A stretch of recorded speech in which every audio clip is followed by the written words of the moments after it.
ha guiado tu camino y a tu lado siempre está.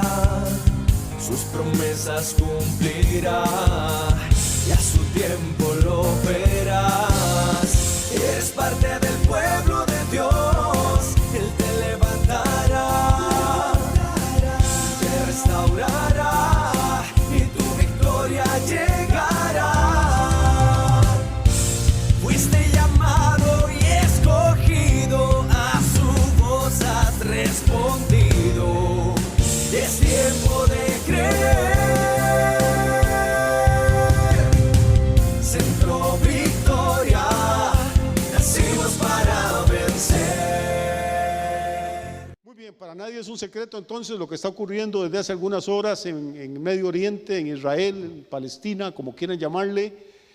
Es una historia muy larga, muy compleja para meternos en ella. Tiene muchas facetas, muchas aristas políticas que son muy complicadas, como para tratar de explicarlo en 40 minutos.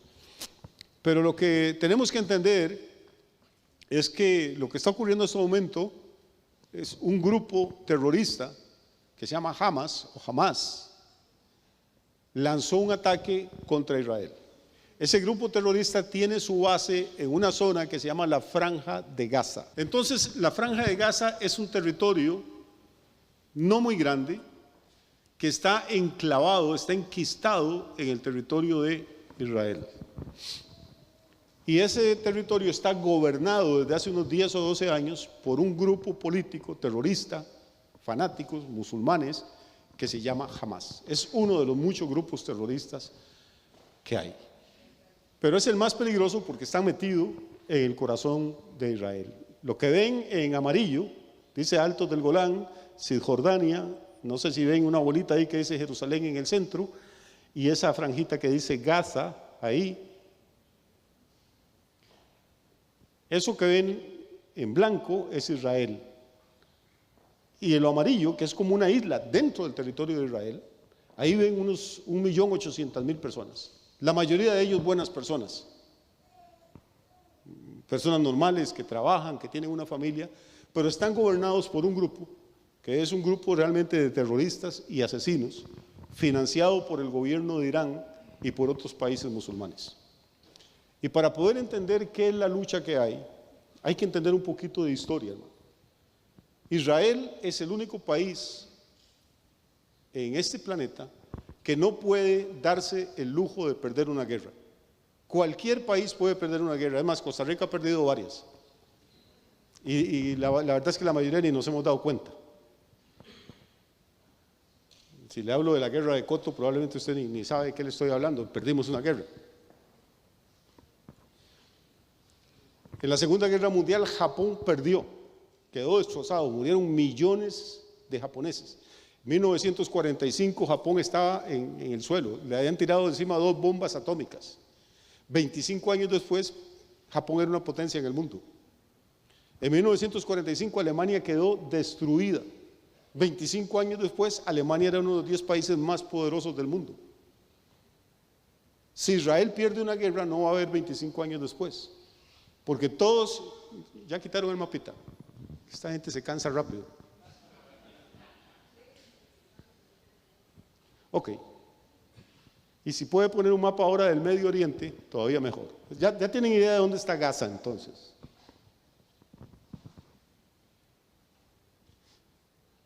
Uno de Medio Oriente con Israel y el Medio Oriente. Todos los países que rodean a Israel, sin excepción, han jurado destruirlo, no derrotarlo. Es que una cosa es derrotar a alguien y otra cosa es destruirlo. Y el juramento que han hecho es que ellos no van a parar hasta que el último judío sea echado al mar y se ahogue en el mar. Entonces Israel no puede perder una guerra porque simplemente no va a ser reconstruido. Lo que quieren es destruirlo. Y a raíz de maniobras políticas y de la intromisión, para variar, de las Naciones Unidas, obligaron a Israel, ahora aquí gracias hermanos, ahí tienen los países con los que limita Israel. Ya vieron a Israel, ¿verdad que no? ¿A dónde lo vieron? Es esa cositita que hay ahí. Jordania lo ha atacado no sé cuántas veces Siria lo ha atacado no sé cuántas veces, Irak, Egipto, Arabia Saudita, Irán, que tiene armas atómicas y está apoyando al grupo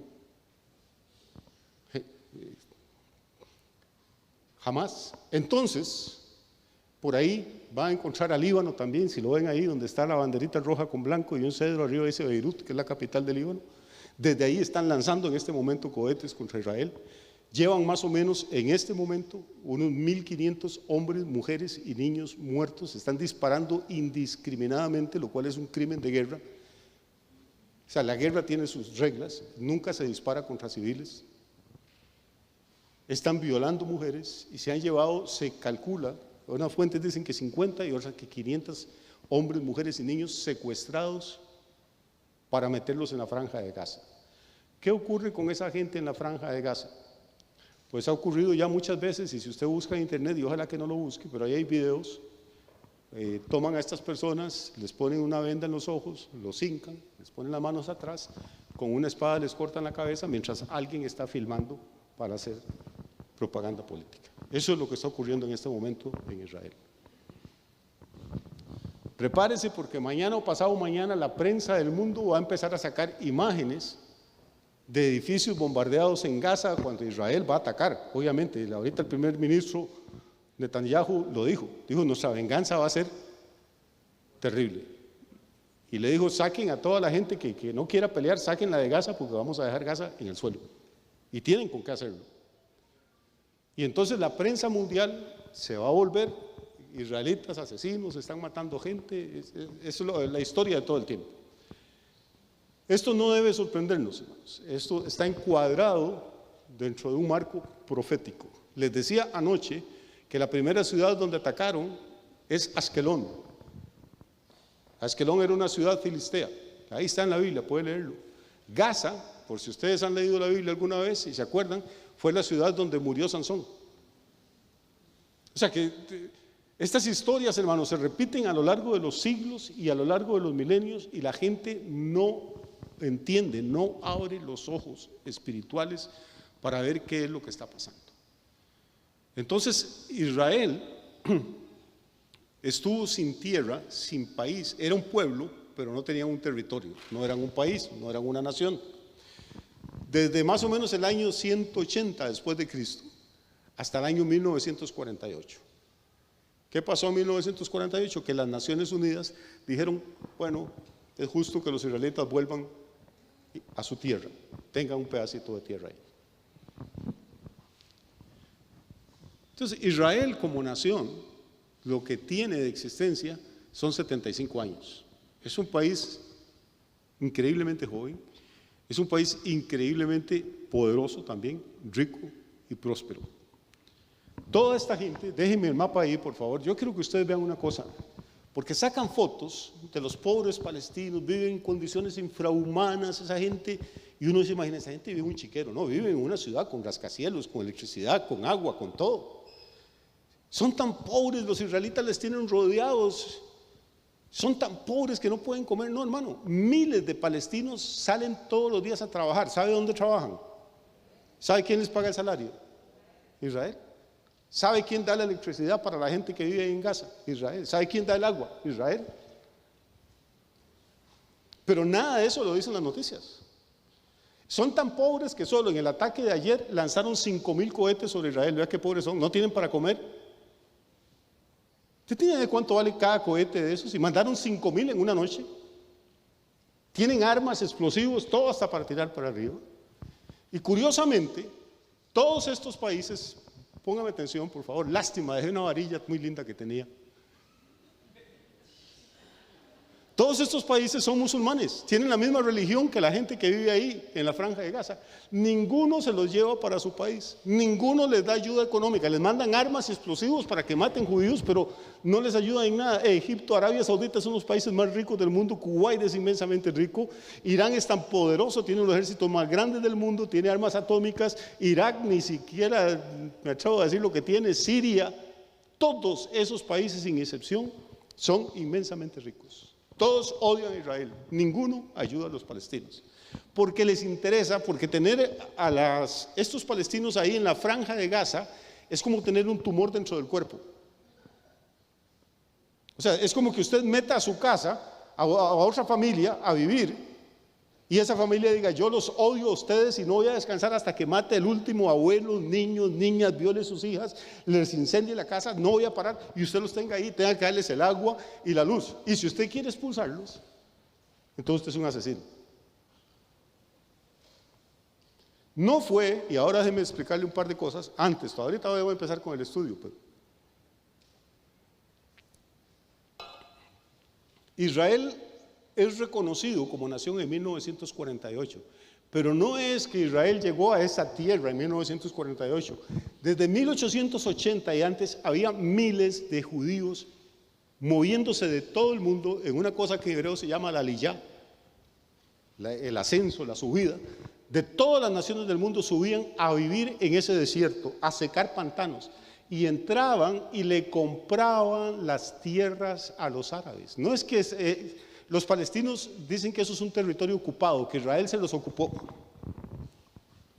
pero ahí no se criaba nada, era un foco de paludismo, de malaria, de culebras, ahí no había nada, los árabes no producían nada, y los israelitas dejaban las comodidades de sus ciudades, de sus países, y subían a la tierra de sus antepasados, la compraban, plantaban, hicieron canales, desecaron pantanos, construyeron hospitales, escuelas, edificios donde no había nada. ¿Sabe cómo es eso exactamente?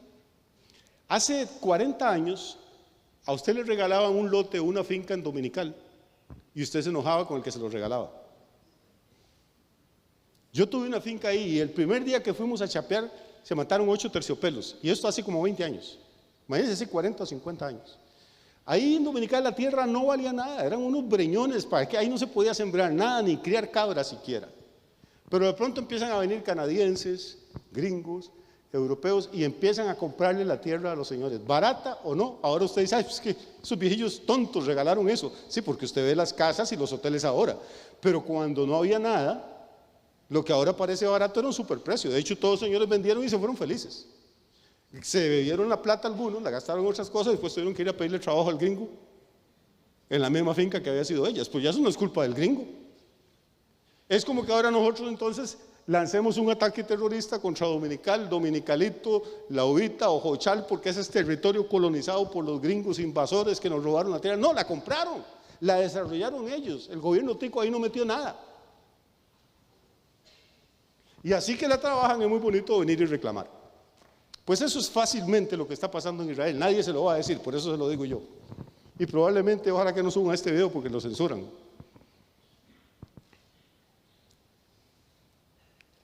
Pero lo que sí nos prepárese, porque las noticias que vienen en estos días son muy, muy, muy interesantes. Se está combatiendo en Rusia y Ucrania, y Rusia es uno de los países que probablemente va a participar en los últimos eventos proféticos. Se está combatiendo ya en este momento. Es más, Netanyahu dijo que eso no era un ataque terrorista, que Israel estaba en guerra, declaró el estado de guerra. Nunca habían muerto, solo en el holocausto nazi, habían muerto tantos judíos en un solo día, en un ataque militar. Y en este momento debe haber cientos de hombres, de mujeres y de niños aterrorizados, encerrados en calabozos en la franja de Gaza, esperando que los torturen, los violen o los maten. Y las iglesias, ni cuenta se da. Y este es un buen tiempo, hermano, para orar por Israel. La Biblia dice que hay que orar por la paz de Jerusalén y que van a ser prosperados los que aman esa ciudad. Y ahora vamos a empezar a leer la Biblia para ver por qué.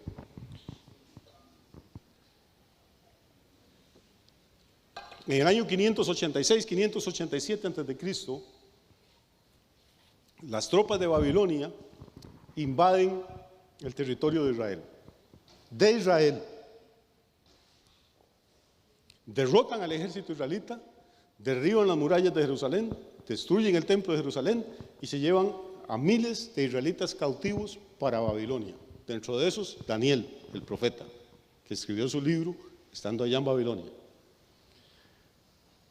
Tal vez no entendemos el significado que tiene esa batalla o esa deportación, pero lo que ocurre es que hasta ese momento, durante muchos siglos, un descendiente de David se había sentado en el trono de Jerusalén. Voy a repetirlo. ¿Cuál es la importancia? Que desde antes del año 1000 antes de Cristo, siempre había habido un hijo, nieto, bisnieto, tataranieto del rey David sentado en el trono de Jerusalén y gobernando sobre todo Israel. O sea, eso se conoce en la historia como la dinastía davídica. Una dinastía es una familia de reyes, una familia de monarcas, una familia de gobernantes. Y se transmitían el poder, la autoridad y la unción de uno al otro. Hubo reyes excelentes, hubo reyes mediocres, hubo reyes malvados, pero todos los que se sentaban en el trono de Jerusalén eran descendientes de David. Y Dios le había hecho una promesa al rey David. ¿Sabe cuál era la promesa? Que nunca iba a faltar un descendiente suyo que se sentara en el trono en Jerusalén. Voy a ir despacio porque es necesario que asimilemos esto. Entonces David tiene, como rey, como hombre, tiene una promesa de parte de Dios. Nunca va a faltar un descendiente suyo que se siente en el trono de Jerusalén. Pero ¿qué pasa en el año 587? Los babilonios vienen, derrotan a Israel, ponen un rey títere y después lo quitan. Y de ahí en adelante, póngame atención, de ahí en adelante Israel nunca ha tenido un descendiente de David como rey. Entramos en una etapa como de un desierto profético. Y cuando Israel vuelve a su tierra en 1948, no vuelve como rey, vuelve como una república, la única democracia que existe en todo el Medio Oriente. Por eso es que Estados Unidos lo apoya, por eso es que los países que no son democráticos lo odian, porque es el único baluarte de la democracia, es el único país donde hay elecciones normales, supervisadas, no manipuladas, en toda esa región.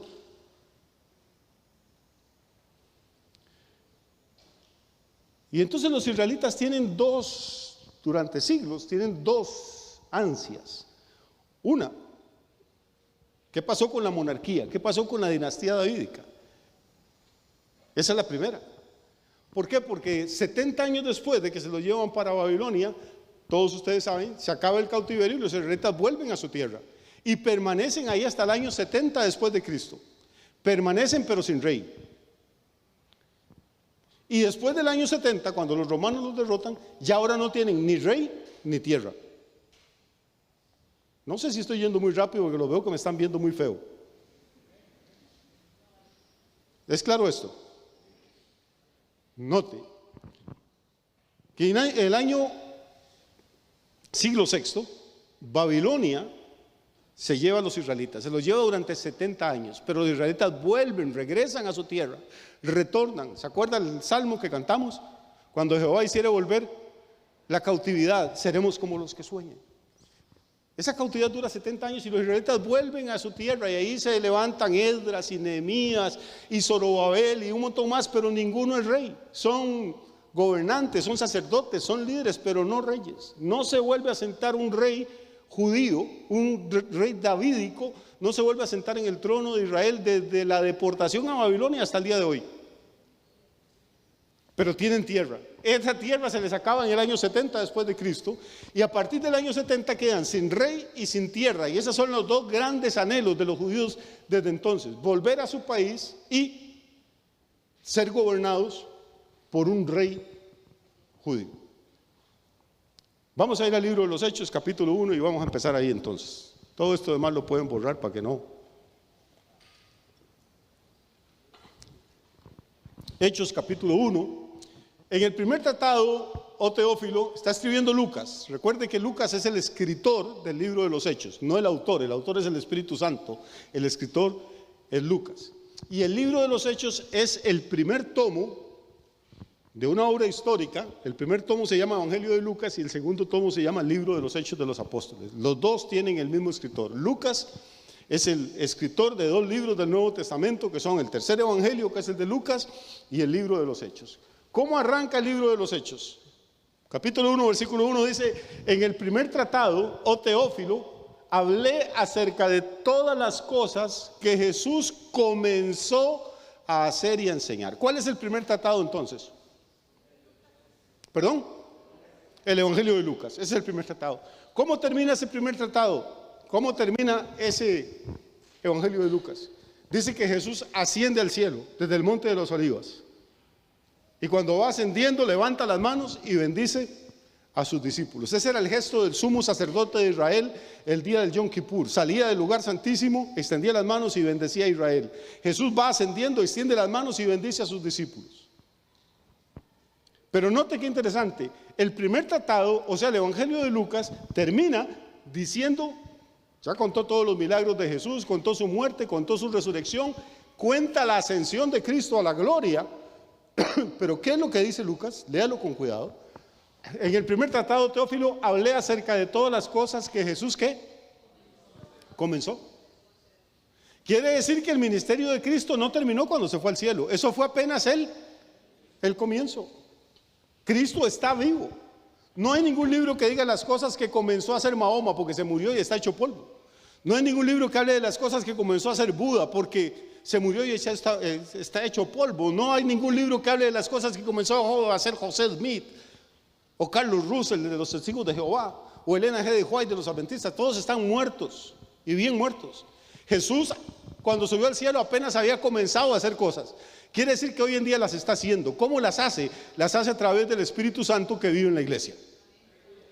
La iglesia es la extensión del ministerio de Cristo.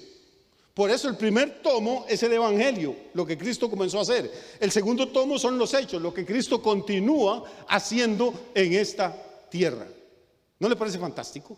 No estamos cantándole, ni adorando, ni sirviéndole, ni predicando, ni ofrendando para un Cristo muerto, sino uno que está vivo y activo en el planeta Tierra.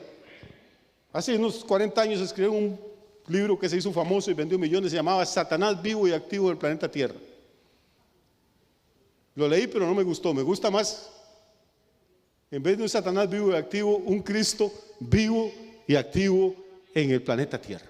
¿Por qué? Porque apenas comenzó a hacer cosas. El versículo 2 dice: hasta el día que fue recibido arriba, después de haber dado mandamientos por el Espíritu Santo a los apóstoles que había escogido. Lucas no fue uno de esos apóstoles. Lucas no conoció a Cristo. Lucas fue discípulo de Pablo. Verso 3: a quienes también, después de haber padecido, a esos apóstoles, se presentó vivo con muchas pruebas indubitables. ¿Qué quiere decir indubitable? Que no se pueden poner en duda. Pruebas fehacientes, ciertísimas. Y eran tan fehacientes que todos esos discípulos que lo vieron resucitado fueron encarcelados, azotados, perseguidos, asesinados, para que dijeran: es mentira, no lo vimos, y preferían morir que negar al Cristo al que ellos habían visto. ¿Cuánta gente estaría dispuesta hoy a morir por Napoleón Bonaparte? ¿Cuánta gente estaría hoy dispuesta a morir por don Juan Rafael Mora o por un personaje histórico? Nadie. Pero no solo en aquella época, todavía hoy en día hay cientos de hombres y mujeres que mueren todos los años por confesar que Jesucristo está vivo y activo en el planeta Tierra, por confesar su fe. Entonces se les presentó vivo con muchas pruebas indubitables. Se les apareció así como un flash, fue un relampagazo que tuvieron, una alucinación, dicen algunos. Oiga, qué alucinación tan rara, duró 40 días apareciéndoseles durante 40 días. Y durante esos 40 días, ¿de qué les habló? Por favor, pay attention. ¿Les habló de qué? Del reino de Dios. Este es el tema más importante de los evangelios y es el tema del que menos se habla en las iglesias. Las iglesias están centradas en ellas mismas, en verse en el ombligo, en hacer cultos, en recoger ofrendas, en crecer más que el pastor de la par para sentirme más importante. Saben, todos los evangelios Jesús mencionó 2 veces la palabra iglesia, nada más. 2 veces. Jesús habló del reino y el reino y el reino. Y nosotros entendemos el concepto de iglesia, pero no entendemos el concepto del reino. Porque en un reino hay un rey, hay autoridad, hay orden, hay disciplina. Y eso no nos gusta. Y en las iglesias cada uno quiere ser el que manda y el que opina y el que dice. Y si no le dan mucha pelota, pues me llevo 4 gatos y hago otro ranchito aparte y ya comienza ahora sí. Son de la teoría de que es mejor ser un pez grande en una piscina chica que un pez chico en una piscina grande. Por eso las iglesias evangélicas se dividen una y otra vez. No es por cuestiones de doctrina, no, es por cuestiones de ego, nada más. Porque no entienden el concepto del reino. Porque nadie quiere vivir bajo autoridad. Porque nadie quiere tener una visión de reino. ¿Quién tiene visión de iglesita? La platica para la iglesia local, todo para la iglesia mejor. ¿Para qué otra gente? ¿Para qué el mundo? ¿Para qué naciones? Ese ha sido nuestro problema, hermano. Entiéndame, Jesús resucita y después de 3 años de caminar con aquellos 12 apóstoles, le quedan 11. Se reúne con esos 11 y gasta 40 días hablándoles de qué. Sabe que después de 40 días no nos va a volver a ver más en este planeta. Invierte 40 días dándole las últimas explicaciones, las únicas enseñanzas acerca del tema que hace palpitar el corazón de Cristo. ¿Y cuál es ese tema? El reino. ¿Y un reino necesita un qué? Un rey. Y un rey es lo que los judíos no habían tenido durante ¿cuántos años? Desde la deportación a Babilonia.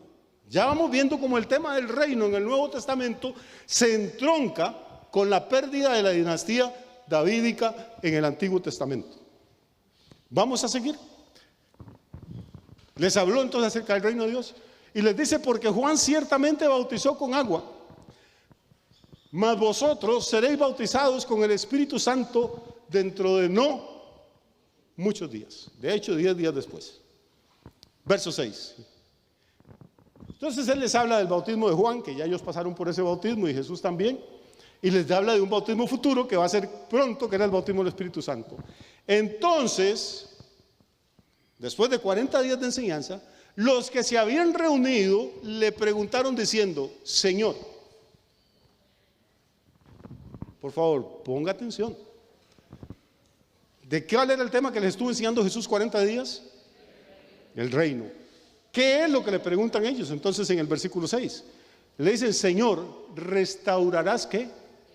El reino a Israel en este tiempo. Esta es la preocupación que ellos tienen. Son judíos, perdieron el reino hace 6 siglos.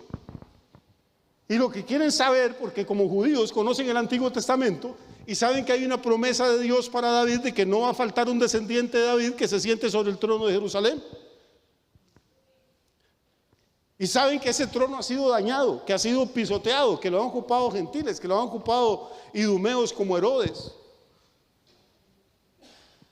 que lo han ocupado autoridades griegas, autoridades romanas.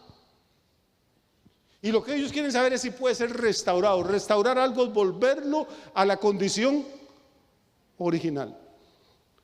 Lo que quieren saber es si en el reino de Israel se va a sentar un rey descendiente de David que gobierne desde Jerusalén. Esa es la pregunta del millón de colores. Y a esa pregunta el Señor le responde y les dijo: no os toca a vosotros saber los tiempos o las sazones que el Padre puso en su sola potestad. O sea, no, toda la gente que pone fechas y que pone cosas es un falso profeta. Hace poquito hubo un escándalo en el mundo. Un predicador, no sé, de Latinoamérica, anunció que Cristo regresaba el 13 de septiembre a las 10 a las 9 de la mañana, que iba a haber un terremoto que iba a destruir todo, iba a afectar a 138 naciones, Dios le había revelado. Y la gente como bobos, hermano, ahí, uy, qué horror, sí, se va a cumplir la palabra. Miles de evangélicos entrando. Pues el nivel de ignorancia que se maneja es una cosa espantosa. Les dijo: no os toca a vosotros saber los tiempos o las sazones que el Padre puso en su sola potestad. Verso 8. Lo que tienen que hacer, en vez de estar preguntando boberías, es hacer algo. Ir y serme testigos en Jerusalén, en toda Judea, en Samaria y hasta lo último de la tierra. Esa es su tarea, hermano, esa es mi tarea. No es empezar a calcular a ver si Cristo va a venir en el 2024 o si este conflicto que hay ahorita entre Israel y Hamás es que ya la venida del Señor. Eso es lo que le encanta a la gente. Ya Cristo viene, aleluya.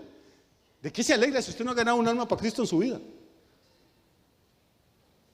Hay una estadística por ahí, no me acuerdo ahorita los datos exactos, pero va más o menos así. El 90% de los evangélicos que van se congregan a una iglesia, el 90% nunca van a un culto de oración. El 80% nunca han leído la Biblia completa. El 70% no se congregan ni siquiera una vez por semana. El 75% no diezman. El 60% nunca le han hablado de Cristo a una persona ni han ganado un alma. El 60% nunca han llevado una visita a un culto. Pero el 100% quieren que Cristo venga y se los lleve porque según ellos van para el cielo.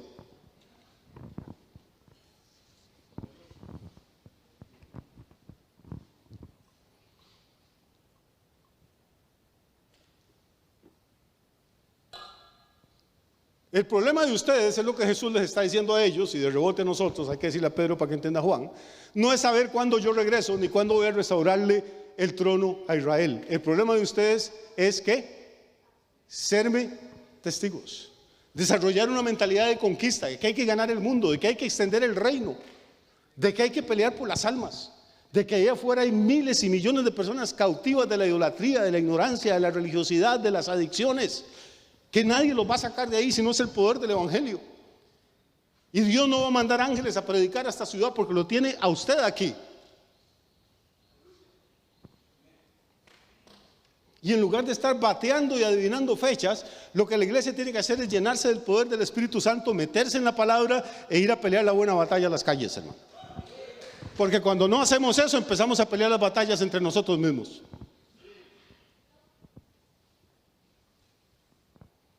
Ese es el cuadro que vemos por todos lados. A cualquier país del mundo que usted vaya es lo mismo. Un montón de iglesitas en cada ciudad, ninguna crece. Esta se separa, aquel se separa, aquel no le habla a aquel pastor, el otro no va donde si aquel va, el otro no viene si el otro. Es una cosa horrible, hermano. Y mientras tanto el mundo se está yendo al infierno. Mientras tanto la oscuridad desciende sobre el planeta y la iglesia no se da cuenta porque está enfocada en el tema iglesia y no en el tema reino.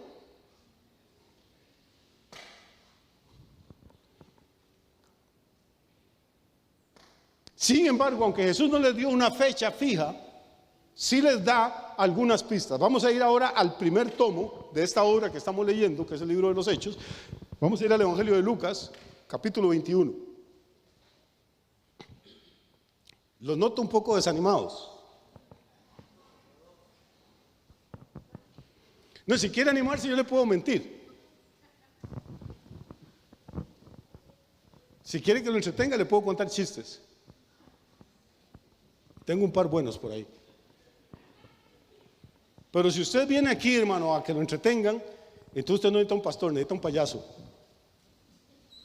La idea de venir a la iglesia, al culto, es para capacitarnos, para concientizarnos, para sensibilizarnos a cuál es la voluntad del Señor para nosotros, para desarrollar una mentalidad del reino, para salir de la mentalidad de iglesita evangélica y vernos como la gente que Dios plantó en esta ciudad para conquistar, para derribar fortalezas del enemigo, para entrar donde nadie más quiere entrar. Hay gente que nunca va a entender esto. Hay un señor que estaba empezando a venir a la iglesia y no volvió, y me explicó por qué no volvió. Se fue molesto porque los jóvenes y algunos adultos de la iglesia habían organizado un movimiento los domingos, se levantaban temprano los chiquillos, a las 5 de la mañana hacían emparedados o café o frescos o no sé qué, y salían a repartir en la calle a los indigentes. Y entonces este señor me dijo que para qué ese desperdicio, que él no estaba de acuerdo con mantener esos viciosos. Gracias a Dios que él no tiene un hijo adicto y durmiendo en las calles, o una hija prostituyéndose debajo de los puentes. Si no, le cambiaría el corazón, hermano. Porque para él esa gente no merece el amor de Dios, ni el amor de nosotros. No merece que gastemos un peso en ellos. Pero hermano, Cristo no gastó un peso por esa gente, gastó su sangre. Y a los ojos de Dios el alma de esas personas y la salvación de ellos es tan importante como la del presidente de la República. Lo que pasa es que alguien que tiene una mentalidad evangélica de iglesia no puede ver eso. Hay gente que está poseída literalmente por demonios, hermano, que los están matando, que los atormentan, que les roban la capacidad mental, que les roban la capacidad física, que les roban la libertad, que los hace esclavos, y solo el poder del evangelio puede romper eso. Ningún programa social, ningún programa del gobierno lo logra, ¿no? Pero gente dentro de las iglesias se molesta si hacemos eso. Claro, sería muy lindo tener una iglesia solo de médicos y abogados y empresarios y científicos y que me den ofrendas gigantescas. ¡Qué maravilla! ¿Para qué le voy a hacer hipócrita? Me encantaría. Pero entonces ya eso no sería una iglesia, hermano, sería un club social.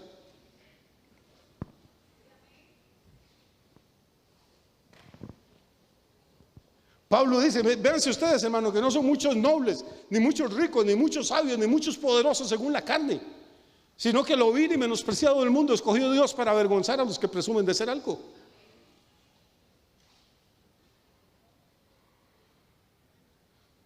Si tuviéramos un ministerio, hermano, Cristo hubiera venido a buscar genios y millonarios y gente buena, usted y yo no tendríamos ninguna esperanza, iríamos camino al infierno, porque no éramos ni bonitos, ni ricos, ni famosos, ni poderosos. Pero el Señor vino a buscar a lo que el mundo no quería, para avergonzar a los que presumen de ser algo. Y un día, hermano, el mundo entero, los reyes de este mundo, los poderosos del mundo, Tendrán que doblar su rodilla delante de Jesús y verán la gloria que Dios ha puesto en usted y dirán: ¿cómo fue que nosotros nos perdimos eso? El anhelo ardiente de la creación es aguardar la manifestación gloriosa de los hijos de Dios. Pero no es la gloria que el mundo da, hermano, es la gloria que da Dios a través de su Espíritu y a través de su salvación. ¿Qué dice Lucas 21? Vamos a correr un poquito entonces. Es un discurso como el de Mateo 24, se llama el Apocalipsis. Es un discurso apocalíptico. Versículo 7. Y le preguntaron diciendo: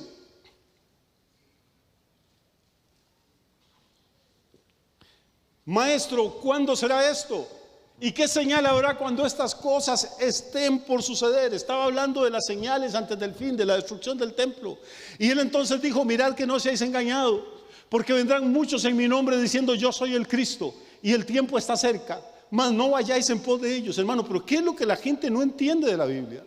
Jesús dice: no sean engañados, porque vendrán muchos en mi nombre diciendo: Cristo me mandó, el Padre me dio esta palabra, diciendo: yo soy el Cristo y el tiempo está cerca. ¿Más qué?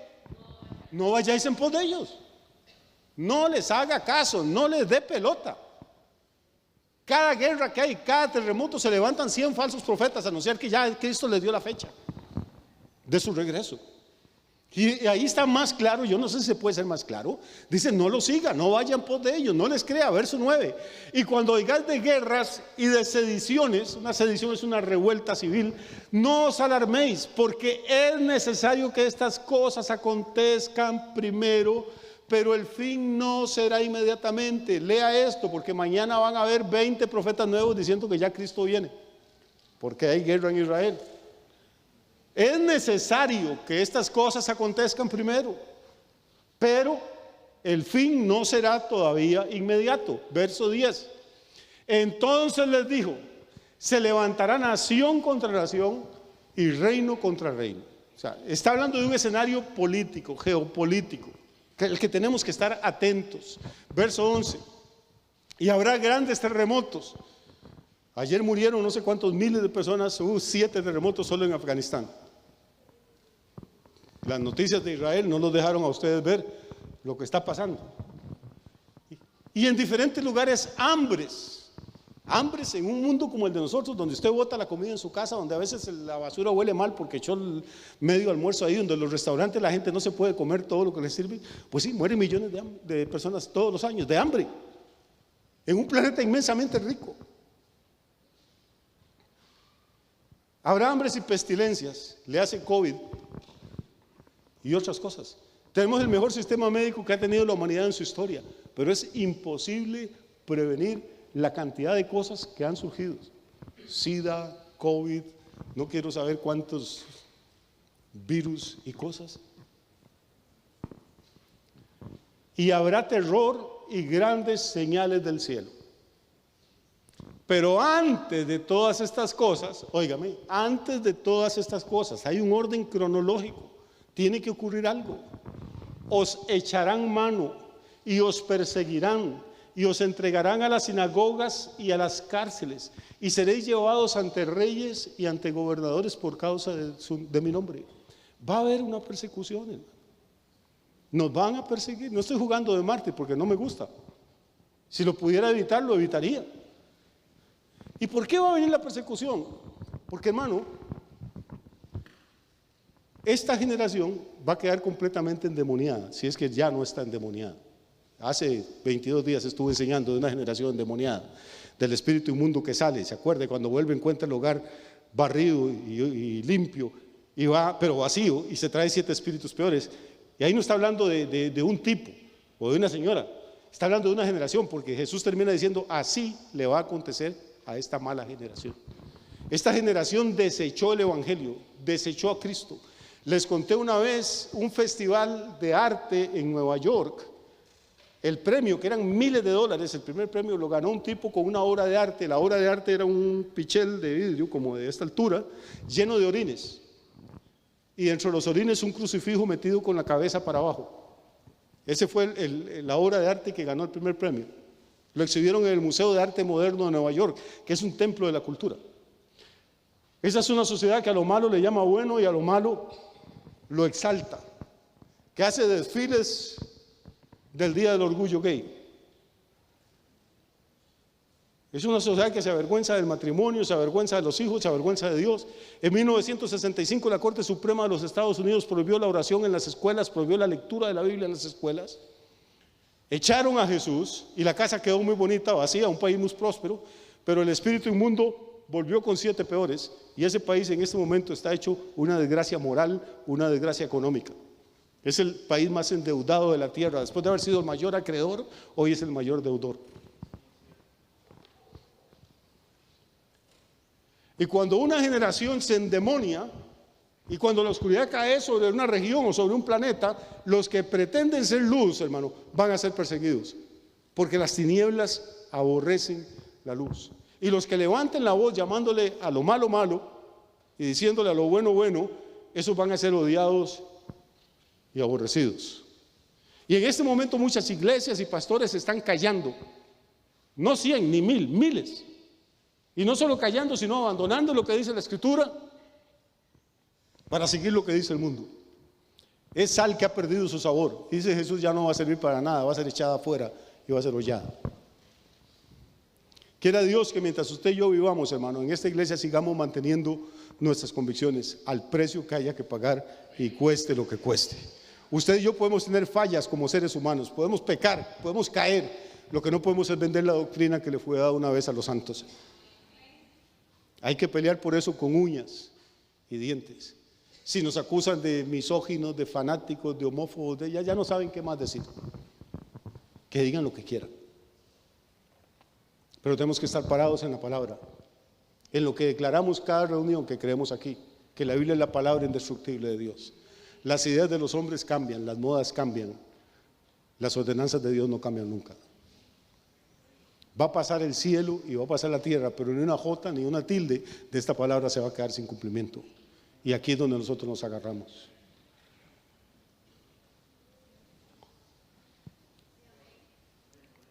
Muy bien, ¿qué más sigue? Se levantará reino contra reino, nación contra nación, habrá terremotos, antes de estas cosas los van a perseguir. Y esto, dice Jesús, os será ocasión para dar testimonio. Proponed en vuestros corazones no pensar antes cómo habéis de responder en vuestra defensa, porque yo os daré palabras y sabiduría, la cual no podrán resistir ni contradecir todos los que se os opongan. Una vez oí un predicador diciendo que no había que estudiar ni prepararse para predicar, que uno se sube al púlpito y el Espíritu Santo le da lo que tiene que decir. Es una imbecilidad. Usted lo que es un vago, irresponsable, ignorante. Esa promesa de que el Espíritu Santo nos va a decir lo que tenemos que hablar no es para los predicadores, es para los mártires. Es cuando se ha llevado delante de los tribunales, no se preocupe por hacer un alegato de defensa. Párese ahí y diga, sí, estoy aquí no porque me robé nada ni porque maté a nadie, estoy aquí porque creo en Jesucristo y creo en su palabra y esto es lo que yo creo. Y el Espíritu Santo, usted abre su boca y Él la va a llenar. Pero subirse a un púlpito, hermano, diciendo, no, yo no estudio, no me preparo, el Espíritu Santo me da, porque ahí en Lucas 21 dice, hermano, eso es ignorar completamente lo que el Señor está diciendo. Eso es mera vagabundería. Mas seréis entregados aún por vuestros padres y hermanos y parientes y amigos, y matarán a algunos de vosotros, y seréis aborrecidos de todos por causa de mi nombre, pero ni un cabello de vuestra cabeza perecerá. Con vuestra paciencia ganaréis vuestras almas. Pero cuando viereis a Jerusalén, y ahora vamos, ¿qué importancia tiene Jerusalén? ¿Por qué la está metiendo el Señor en este cuento? Porque Jerusalén es la ciudad del gran rey, porque Jerusalén es donde está el trono de David, donde se sentaron todos los miembros de la dinastía davídica, todos los monarcas del linaje del segundo rey de Israel. Pero cuando viereis a Jerusalén rodeada de ejércitos, sabed entonces que su destrucción ha llegado. ¿Por qué se está combatiendo ahorita, hermano? ¿Usted cree que es porque la gente de Gaza vive muy mal? No, porque quieren destruir a Israel. Porque los palestinos dicen que la capital de ellos es Jerusalén. Y en Jerusalén está una mezquita que se llama Al-Aqsa, o el noble santuario, como le dicen ellos. Y esa mezquita está edificada exactamente sobre los cimientos donde estuvo el templo de Salomón. Y donde estuvo, Salomón era hijo de David. Y en ese templo de Salomón Ahí cayó la gloria de Dios el día de la inauguración. Y en ese templo estuvo el arca de la presencia de Dios. Y ahí era donde residía la gloria de Dios. Y eso hoy está pisoteado y hollado desde hace más de 1000 años, porque los árabes conquistaron a Israel a sangre y fuego, entraron a Palestina. Pero ahora se quejan. Y construyeron sobre los cimientos del templo de Salomón, construyeron una mezquita para honrar a Mahoma y Alá. Y esta gente de este grupo terrorista jamás, en las banderas de combate que están llevando, lo que lleva es una imagen de Al-Aqsa, del templo. La lucha, hermano, no es por un poco más de tierra. La lucha es por Jerusalén y por el templo. Porque la Biblia dice que en ese lugar se va a volver a construir un templo. Y para que ese templo se construya, solo tiene que haber una guerra atómica o una guerra terrible o un terremoto espantoso que destruya eso, porque ese es el lugar más sagrado para los 1.000 millones de musulmanes que hay en el mundo. En cualquier país del mundo donde ellos estén, a la hora de orar, se vuelcan la cara, todos ellos saben a dónde está la Meca, que es un lugar santo por excelencia, y después Medina, que es la segunda ciudad, y después Al-Aqsa, el templo de Jerusalén. Eso es por lo que se está combatiendo. No se deje enredar por las noticias ni que con historias de caminos. Bíblicamente se está combatiendo por Jerusalén y por el templo que hay en Jerusalén. Israel declaró que Jerusalén era la capital eterna e indivisible de su nación. Pero los palestinos dicen que no, que es la capital de ellos. Nunca hubo un rey palestino, nunca hubo un pueblo palestino siquiera. Eran jordanos que vendieron sus tierras. Y que así que las vendieron, el rey de Jordania dijo: no sean tontos, ya vendieron, vuelvan y se quitan ahí, se establecen ahí, y ahí ya nadie los puede sacar. Y las Naciones Unidas apoyaron eso, y esa es la fuente de todo el conflicto que hay hoy en día ahí. Entonces Jesús les dice: cuando vean Jerusalén rodeada de ejércitos, los que están en Judea huyan a los montes, y los que en medio de ellas, ¿qué? Váyanse. Y los que estén en los campos, no entren en ella, porque estos son días de retribución para que se cumplan todas las cosas que están escritas. Mas hay de las que estén encintas y de las que críen aquellos días, porque habrá gran calamidad en la tierra e ira sobre este pueblo, oiga, y caerán a filo de espada y serán llevados cautivos. Todo eso se cumplió cuando los romanos atacaron Jerusalén. Caerán a filo de espada, serán llevados cautivos a todas las naciones. Oiga lo que sigue, porque aquí es donde me interesa llegar. ¿Y qué? Y Jerusalén será hollada por los gentiles. ¿Qué significa hollada? No dice habitada, no dice ocupada. Hollar es pisotear. Jerusalén, la ciudad santa, la ciudad del gran rey, la ciudad en la que Dios tiene su gozo, la ciudad donde cayó el fuego del cielo para inaugurar el templo, donde se sentaron los reyes ungidos de la línea de David, desde que fue destruida en el siglo VI a.C., ha estado sin trono, sin rey. Y Jesús les dice a sus discípulos, recuerde que en Lucas le habían preguntado: ¿cuándo vas a restaurar qué? El reino. Pero ahora les dice: no va a haber reino, porque no puede haber reino mientras no haya rey. Y el rey tiene que gobernar en Jerusalén, y Jerusalén va a ser hollada por los gentiles. Desde entonces hasta hoy, Jerusalén ha sido gobernada por el Imperio Otomano, por los romanos, por los ingleses, por los griegos, por los idumeos, por la cantidad de gente que usted se puede imaginar.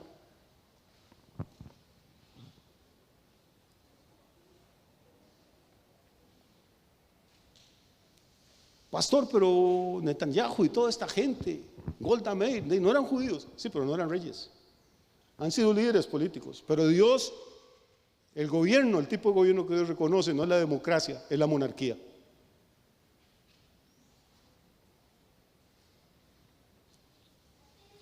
Y entonces, ¿qué va a ocurrir? ¿Cómo termina ese pasaje? Ya para ir terminando nosotros también. ¿Cómo termina? Dice: caerán a filo de espada, serán llevados cautivos a todas las naciones. Jerusalén será hollada por los gentiles. Caerán a filo de espada y serán llevados cautivos a todas las naciones. Ya eso se cumplió. Años 70 después de Cristo. Jerusalén será hollada por los gentiles. Eso se está cumpliendo. Es lo que estamos viviendo ahorita. Y hasta que los tiempos de los gentiles se cumplan, eso está por venir. Quiere decir dos cosas, ya para ir amarrando los puntos. Uno, el dominio de los gentiles se va a acabar. O sea, Israel va a volver a tomar el control completo de Jerusalén.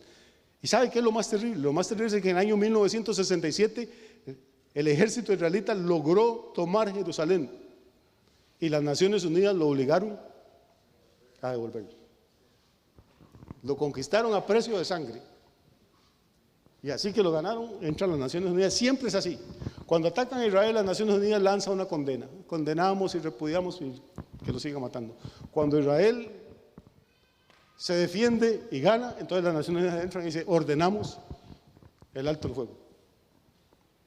¿Pero por qué no lo ordenaron antes? Israel es el único país en la historia que gana territorios a costa de sus muertos y después lo obligan las Naciones Unidas a devolverlo. Tuvo que devolver las alturas de Golán, tuvo que devolverle a Egipto toda la península de Sinaí. Y ahora el problema es Gaza. Pero más allá de Gaza, el problema es Jerusalén. ¿Hasta cuándo va a ser hollada Jerusalén por los gentiles? Hasta que los tiempos de los gentiles se cumplan. ¿Cuándo se van a cumplir? Cuando en el trono de David se siente un descendiente davídico. ¿Y sabe cuándo va a ocurrir eso? Cuando Jesucristo vuelva. Todo el Nuevo Testamento dice que Jesús es hijo de David. Las dos genealogías que hay en el Nuevo Testamento, la de Mateo y la de Lucas, dicen que Jesús es hijo de David. La gente cuando Jesús entró a Jerusalén gritaban, Hosana, bendito el hijo de David. De los lomos del segundo rey, del hombre cuyo corazón era como el corazón de Dios, de esos lomos vino Jesús según la carne. ¿Y cuándo va a volver Jesús? No nos toca a nosotros saber los tiempos ni las sazones. Lo que nos toca es salir a tratar de ganar hasta la última persona que podamos para sacarla del reino de las tinieblas y traerla al reino de Jesús. Ese es nuestro trabajo. Lo demás es perder el tiempo religiosamente. Termino con el Antiguo Testamento. Vamos a ir al libro de Zacarías y ahí termino. Es el penúltimo libro del Antiguo Testamento. Está Mateo de primero en el Nuevo, antes de Mateo Malaquías, antes de Malaquías Zacarías. Capítulo 14.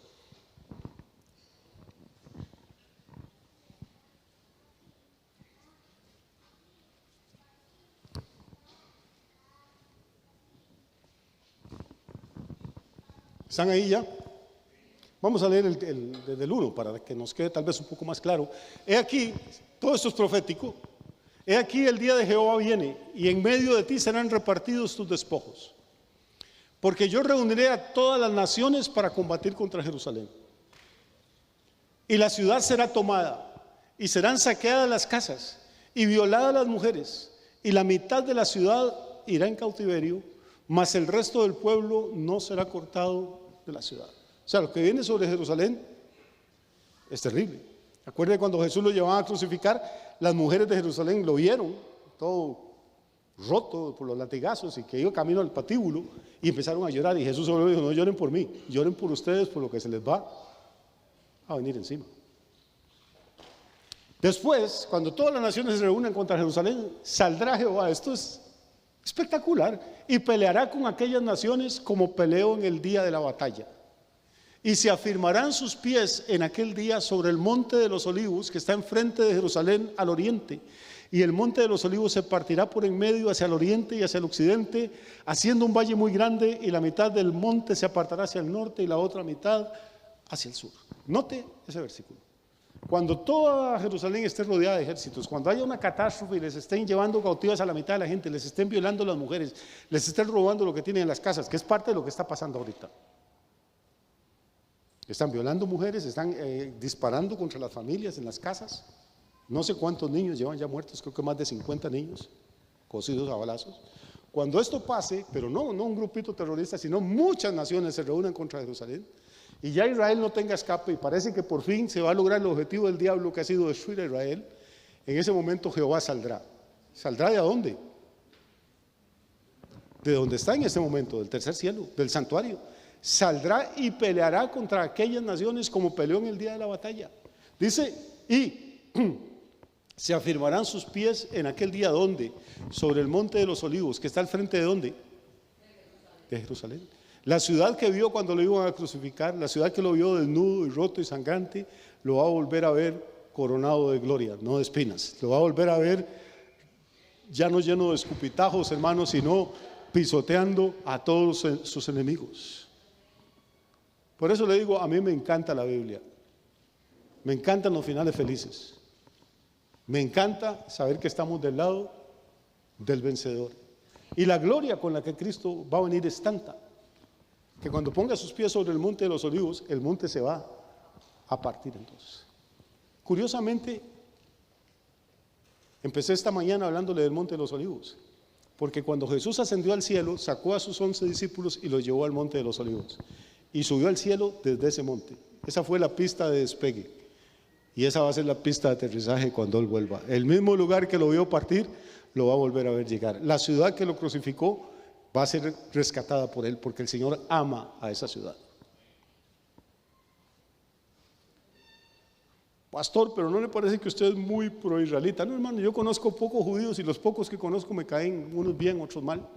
He tenido un muchacho judío viviendo en mi casa en un programa de intercambio. No he querido ir a Israel porque me daría como depresión ver en lo que han convertido esa ciudad en un mercado y un bazar para turistas. No creo que los judíos que hayan ahora sean grandes santos, creo que es una pila de pecadores igual que cualquier otro pueblo. Pero no puedo evitar leer la Biblia, y la Biblia dice que a pesar de todo Dios tiene un pacto con esa gente. Y por causa de ese pacto el mundo entero los va a odiar. Y por causa de ese pacto el mundo entero se va a levantar contra ellos. Pero por causa de ese pacto Jehová saldrá y peleará como el día de la batalla para defenderlos. Así que estamos viviendo, como les digo a veces, tiempos sumamente interesantes. Estamos en los tiempos de los gentiles, pero los tiempos de los gentiles se van a acabar cuando un descendiente de David se siente en el trono de Jerusalén. Y el único descendiente que sabemos que se va a sentar ahí se llama Jesús de Nazaret. Así que Dios les bendiga, que tengan una semana muy ricamente bendecida.